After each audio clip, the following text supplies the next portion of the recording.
couple of weeks ago, Satya Nadella, I probably didn't pronounce that correctly, but anyways, he's the CEO of Microsoft. He said in a podcast that SaaS is dead. Now, of course, people like me have said this for a couple of years. Unfortunately, I'm not the CEO of a company worth like $3 trillion, so nobody really cares about what I say. However, when somebody like Satya Nadella comes out and says it, then people tend to listen. Now, I want to explain what he meant by that, and then I want to illustrate that he is 100% correct in his assessment, and that SaaS actually is that. You see, Satya Nadella said that most SaaS apps are basically just CRUD apps with some simple business logic.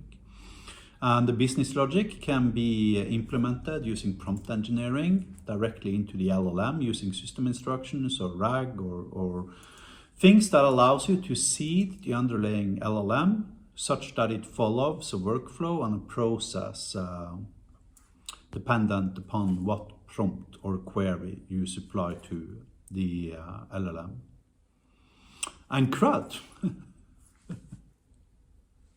Well, I can do CRUD in 1 second. I can create CRUD HTTP API endpoints wrapping any database in 1 second, right? At which point you have every single CRUD operation towards every single table in your database.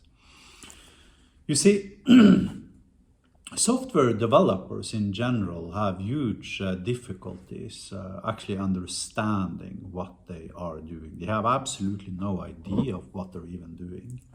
They're basically just, for the most part, smashing their keyboards,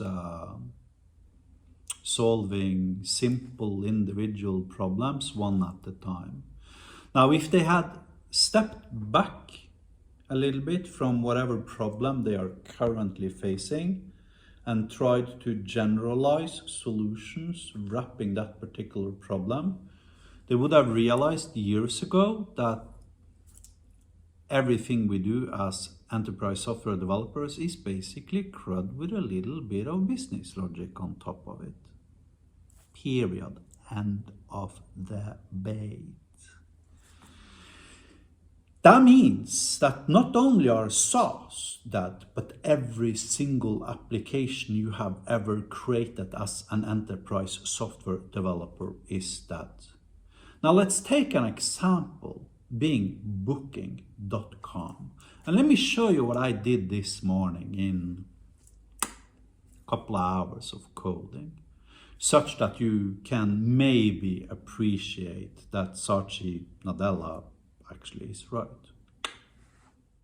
Here I have an AI chatbot, and I need to emphasize I spent 2-3 hours on this morning.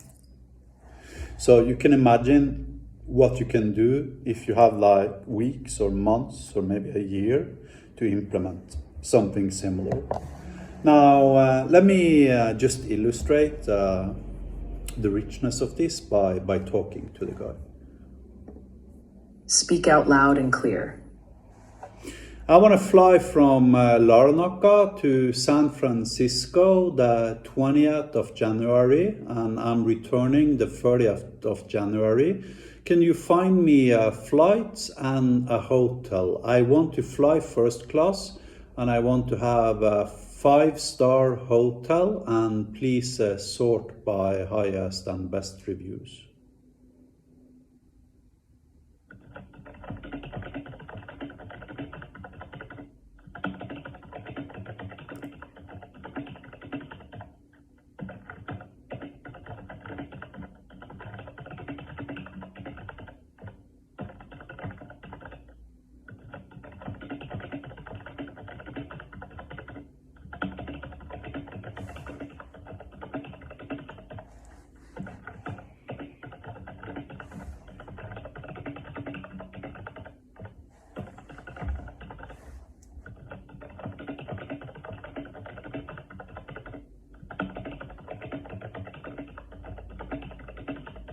I need to emphasize it's only showing me available flights, and it's only showing me hotels with available rooms. Here are some 5-star hotels in San Francisco sorted by the highest rating.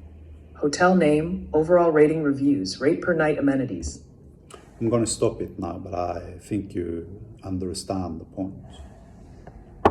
So now if you imagine a site such as booking.com, I don't know what they're worth, probably billions of dollars. I mean, they more or less have monopoly on hotels worldwide, with the only really competition being maybe Airbnb.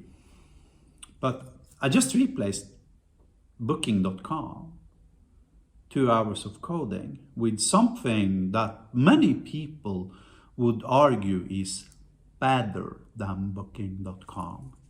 Now, booking.com, of course, I've probably spent like, $500 million on research and development of their graphical user interface. The problem is when I need a hotel, I'm in my freaking car, right? Driving on the road. I've got, not a lot of time because I'm stressing to get to the airport and find a parking place. Now, if I can click a button in my car and just speak to the freaking thing and have it order and book a hotel room for me 100% autonomously, then obviously that provides additional value that booking.com cannot, not even in theory, implement without cannibalizing their existing business model. And that's what Satya Nadella means when he says that SaaS is dead.